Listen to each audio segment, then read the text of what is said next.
Good afternoon, everyone. Thanks for joining us today here at Sawyer Ridge Farm. My name is Alex, and I hope you're having a wonderful day. But before we get into today's video, we just want to say a huge thank you to all of our new subscribers.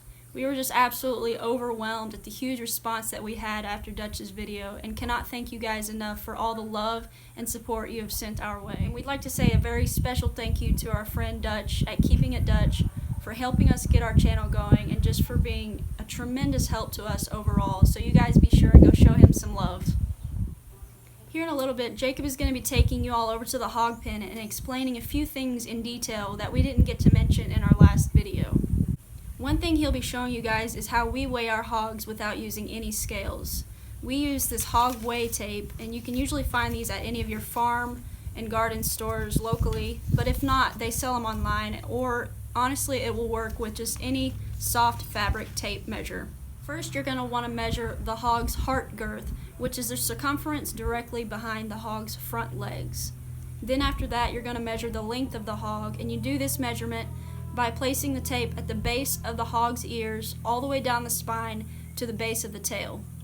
And he will be sure and show you guys exactly how that's done in just a little bit. After you have those two measurements, you take the heart girth and times it by itself, and then times that number by the length of the hog. And then once you have that number, you will divide it by 400, and that's how you get the estimated weight of your hog. So let's go see what Jacob's up to, and he'll show you exactly how this is done.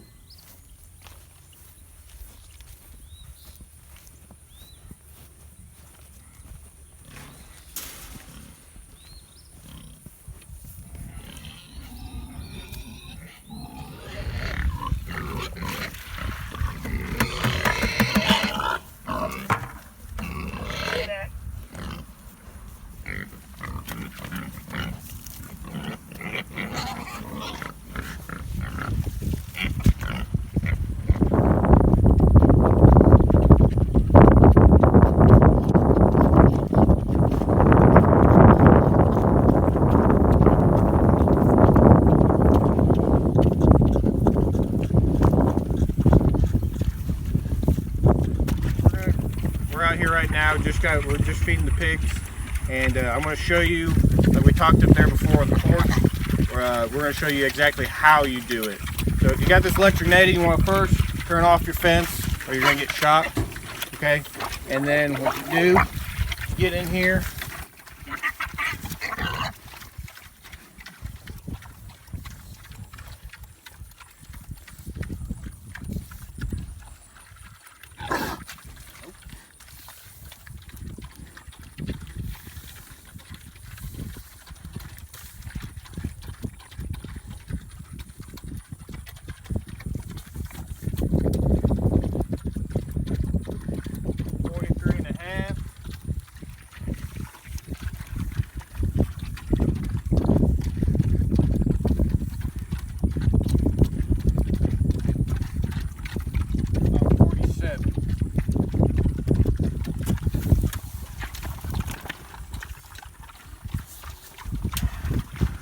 almost got that one.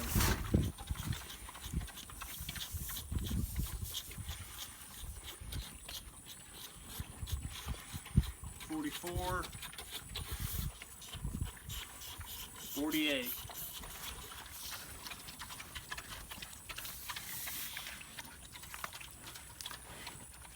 40.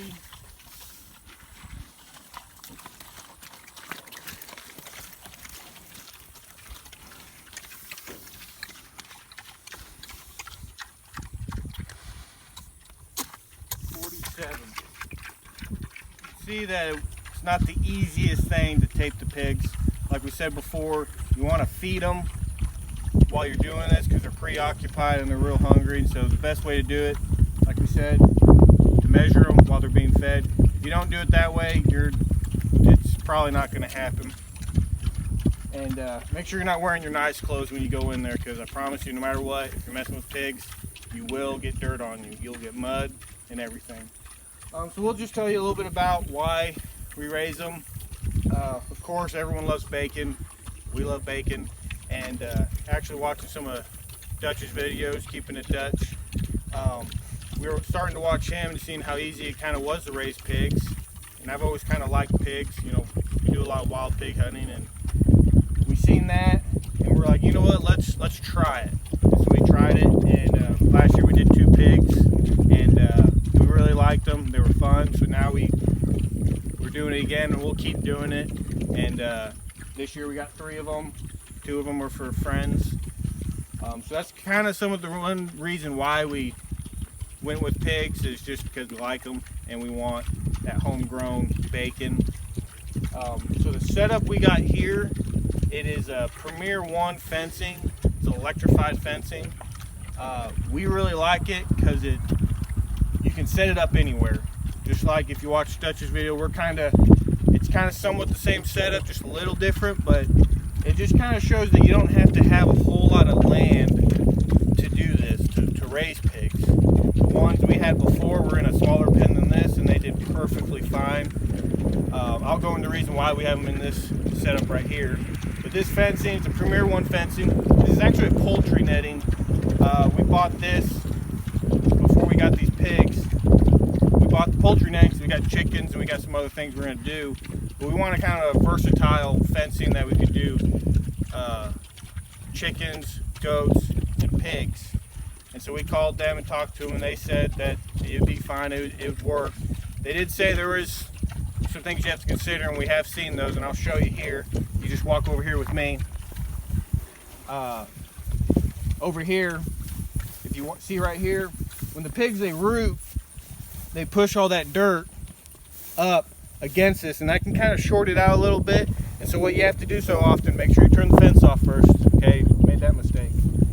Just pull up here, you just kind of got to kick it to get the mud off of it every so often. This is new ground. We pulled this off a little bit, so it kind of packs up a lot more than usual. You don't normally have to do this that much. When you first put it on new ground, they do it quite often. Then every so often, if they're rooting up real bad, you come over here, you can see how the fence is kind of down. Well, it looks like there's a little cut down in here, and they've been rooting up so much on the bottom that it's kind of taking this part out. So all you gotta do is just come over here, pull it up, pull this thing back, shove it down in there, and you're good to go. So this area is actually a pond. This pond was not holding water almost at all. It would fill up when it rained, and I'm telling you, in just a couple of weeks, it'd be dry. And an old timer, a friend from church of ours, he's an older guy, and he used to raise pigs, and he told us, because I told him about, you know, our ponds, and we have another pond over yonder that is a lot bigger, but he told us, put pigs on it, you put pigs on it, that it'll hold water better, and the more you do it, the better it will. And I'm here to tell you that it's holding water very well. This isn't full capacity. We haven't got a whole lot of rain to fill it back up, but this has stayed kind of the way you see it for quite a while. I mean, at least a couple months.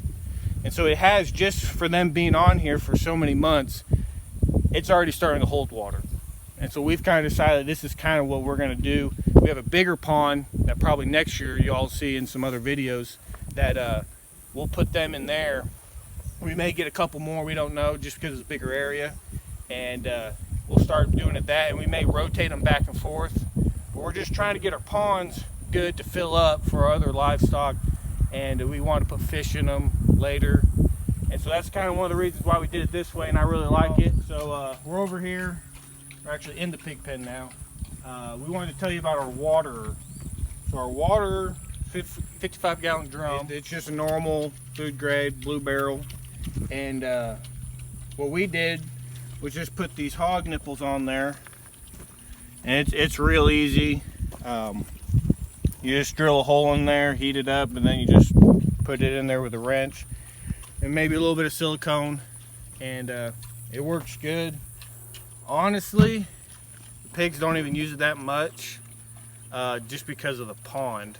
I mean, there's just so much water in here. I mean, we fill it up, we check it every day and make sure it's working because we want them to have fresh water. But just to be honest with you, since they're in a pond and there's water right here, they hardly ever really use it. But as always, we just want to make it safe, give them an option of having fresh water. And but yeah, they don't necessarily use it, but we always make sure that they have it. Over here, actually, the pigs will be going off to the butcher. Today's Monday. They're actually going off tomorrow. Kind of sad to say, but that's the way it is. I mean, we're getting these for meat. We really like them. We love them. We're taking good care of them. And but that's what they're here for, is for meat. And so we got this trailer over here, which is my friend's. It's one of the other guy that has the pigs. It's his friend's trailer. And so what we did here is, if you ever tried to move pigs, it's not easy. That's why the old saying is herding pigs. It's just not an easy thing. And pigs are really leery of new things. And so we've had this trailer out here for approximately about a week. And what I've been doing every day is, there's a little door in the back there, and I put their feed back there, and they come up there and they'll sometimes lay in here and sleep. And so what we're going to be doing probably later tonight is give them a little bit of feed. They're going to jump up in there and start eating. Then we're going to shut this door, and we'll probably show you that later. I don't know if the lighting's going to be good or not, if we can show you that later on tonight. But that's pretty much a trailer, and that's what we're doing that for. It just makes it a lot easier, and it's just better. They'll just jump up in there. We shut the door, and then we'll give them some water and stuff, so they have water there for the overnight. And then my buddy will come, we'll hook up, and then we'll go to the processor. That's one of the reasons why you see the trailer the way it is, and it just makes things a lot easier, instead of trying to do it the day of and not knowing if they're going to go in there, and you got a time frame, you got to get them in there because you got an appointment. So it just makes it an ease of mind for us to do it this way. And we did it the same way last year, and it worked perfectly fine. And so that's the way we kind of do it, get them loaded up. And it's a lot less stressful on them during that day, because they're used to going in and out of here, and they're used to being in the trailer. And so if you do it like that day, it could stress them out a lot, and the meat may not be as well.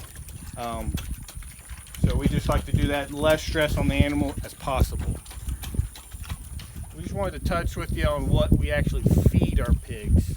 So what we first did was, when we first got them as piglets, they were probably about 25 pounds.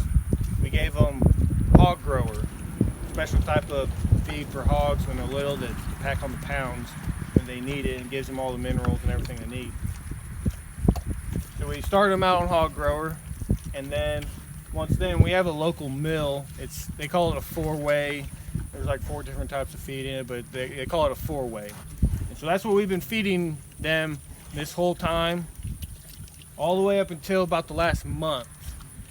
And again, like what I was talking about with the pond, putting the pigs on it, an old pig farmer told me, and also Dutch was told the same thing, is the last month before you take them to the processor, feed them corn.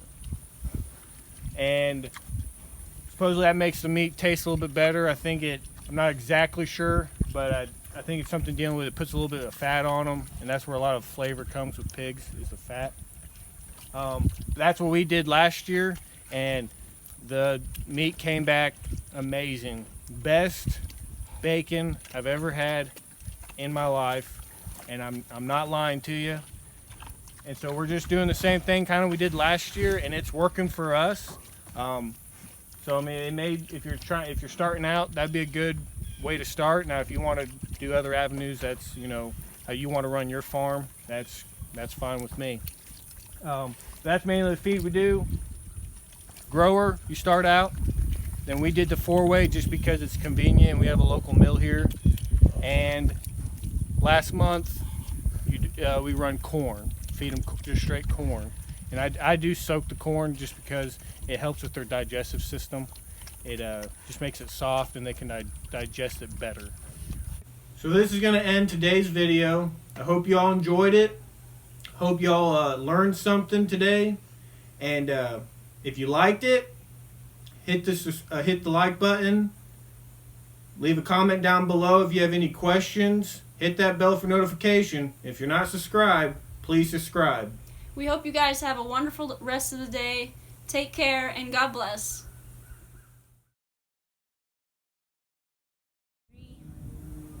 You think you can hear that playing? Hope you enjoyed it. Shoot!